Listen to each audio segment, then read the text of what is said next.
Halo, kembali lagi di Tanda Vital bersama saya Dr. Vila Reviani dari Klinik Utama CMI. Hari ini kita akan sharing seputar diabetes mellitus. Seperti yang kita tahu, diabetes mellitus itu merupakan peningkatan kadar glukosa atau gula di dalam darah. Nah, sementara glukosa itu sendiri merupakan makanan utama bagi sel. Saya gambar ya. Ini pembuluh darah kita dengan banyak partikel atau sel-sel darah, dan ini merupakan sel-sel di tubuh kita. Nah, pada kondisi diabetes mellitus, kadar gula darah sangat meningkat. Namun, gula darah ini tidak bisa masuk ke dalam sel. Nah, akibatnya sel ini menjadi kelaparan. Ya. Nah, mengapa diabetes mellitus ini dengan tingginya kadar gula di dalam darah tidak bisa masuk ke dalam sel? Ini akibat dari adanya gangguan dari insulin. Jadi masalah pada diabetes adalah kadar gula darah yang tinggi, insulin yang tidak berfungsi sehingga selnya menjadi kelaparan.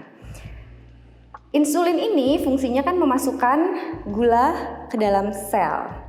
Nah, kita mengenal secara umum dua tipe diabetes mellitus, tipe 1 dan tipe 2. Tipe 1 ini sel beta pankreas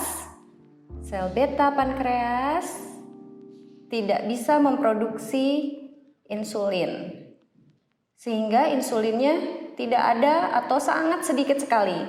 Sementara untuk diabetes tipe 2, insulin dalam jumlah yang cukup, namun reseptor atau insulin ini tidak bisa bekerja baik pada sel, sehingga tetap gulanya tidak bisa masuk ke dalam sel. Nah, sehingga sel tubuhnya tetap kelaparan.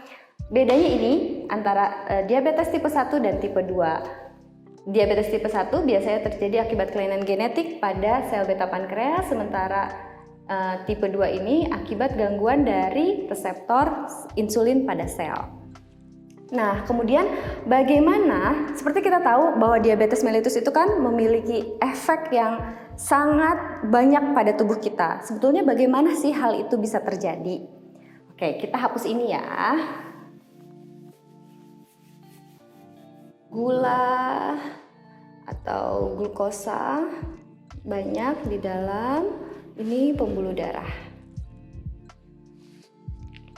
Seluruh tubuh kita dari atas kepala hingga ujung-ujung tangan dan kaki terdiri dari pembuluh darah yang saling berhubungan untuk memperdarahi semua organ-organ kita.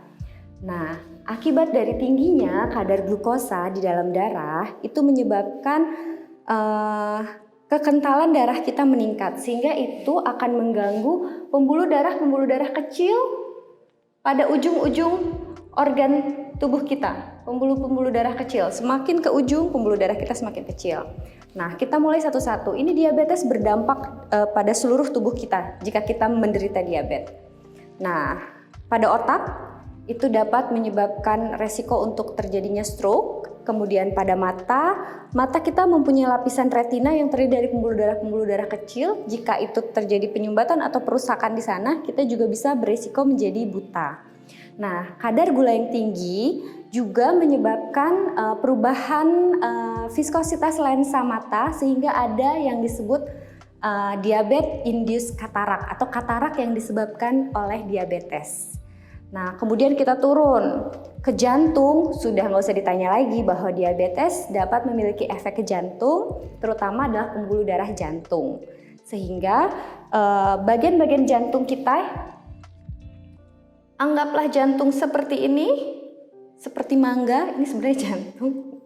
Nah, pembuluh darah yang memperdaya jantung ini pada pasien yang diabetes bisa mengalami suatu penyumbatan, sehingga ada area jantung yang tidak diperdarahi dengan baik oleh pembuluh darah, sehingga jantungnya menjadi bermasalah.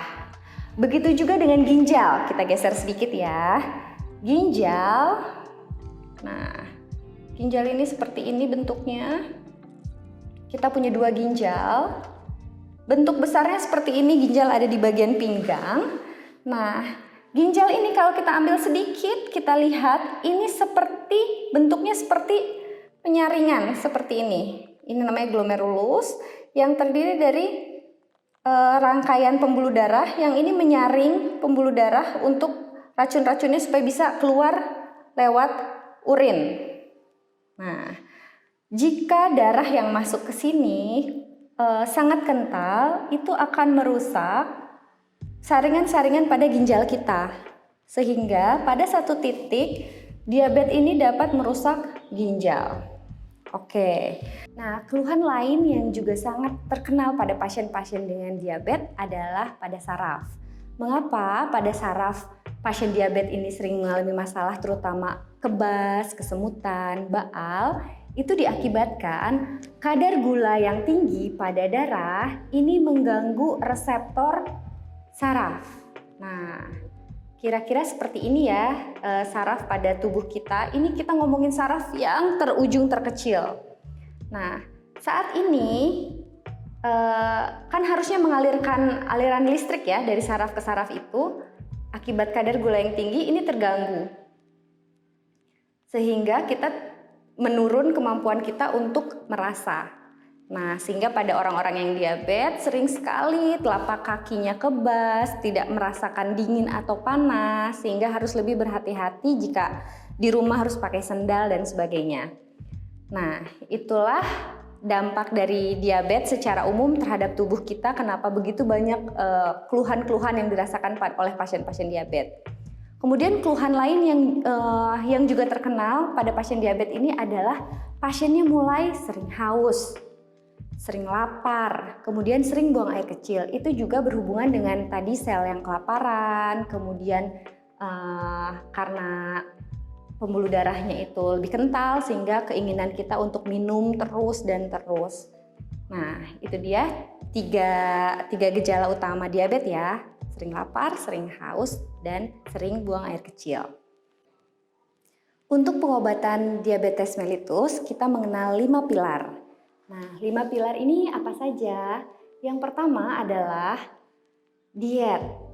Nah, diet ditaruh di paling atas karena memang ini merupakan inti dari pengobatan diabetes mellitus. Pasien-pasien diabetes mellitus harus mengetahui berapa jumlah makanan yang bisa dikonsumsi selama 1 hari dengan membaginya menjadi 3 kali makan utama, makan pagi, makan siang, makan malam, dan diantaranya bukan boleh tetapi harus mengkonsumsi makanan selingan.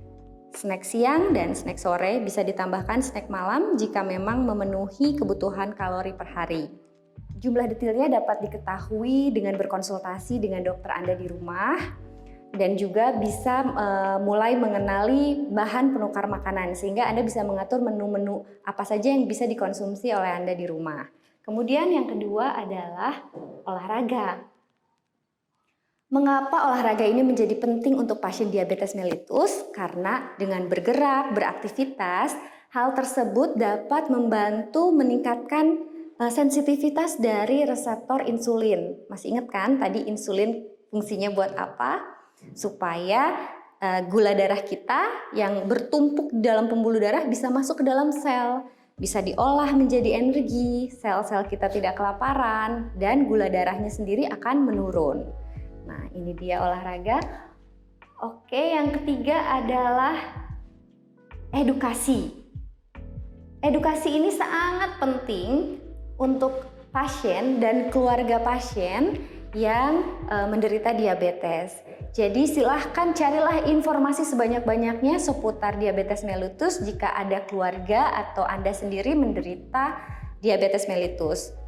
Tadi ya sudah informasi yang bisa Anda ketahui atau yang harus Anda ketahui adalah apa itu, kemudian bagaimana mengatasinya, bagaimana diabetes mellitus ini berdampak pada tubuh kita, bagaimana cara pengobatannya. Kemudian silahkan cari pengobatan-pengobatan pilihan yang bisa didapat oleh pasien-pasien dengan diabetes mellitus. Yang keempat adalah obat. Nah, pasien dengan diabetes mellitus sebaiknya rutin menggunakan obatnya Nah, obat ini sendiri terbagi menjadi beberapa fungsi, yaitu ada yang berupa insulinnya sendiri atau yang mengaktifkan kerja insulin, mengaktifkan reseptor. Nah, reseptor insulin pada sel. Iya, dan ada juga yang menghambat penyerapan gula. Ini obat mana, glukosa, obat mana yang akan dikonsumsi oleh Anda, akan dilihat oleh dokter mana yang lebih cocok. Ya, selanjutnya yang terakhir adalah memonitoring kadar gula darah Anda. Ya, monitoring ini dibutuhkan oleh Anda dalam berbagai kondisi. Saat Anda belum stabil kadar gula darahnya, Anda bisa menggunakan monitoring ini sebelum makan atau gula darah puasa dan 2 jam setelah makan. Atau jika memang sudah terkontrol, Anda bisa melakukan pemeriksaan gula darah rutin 1 bulan 1 kali. Ya. Oke, ya itu tadi pemaparan tentang diabetes mellitus. Jika Anda ada pertanyaan, silahkan komen di bawah ini. Dan jika Anda merasa bahwa video kami bermanfaat untuk Anda, silahkan like dan subscribe video-video ini dan video kami selanjutnya. Untuk minggu depan, kita akan membahas tentang diet lebih detail lagi. Oke, saya Dr. Vila dari Klinik Utama CMI. Salam sehat, sampai ketemu lagi.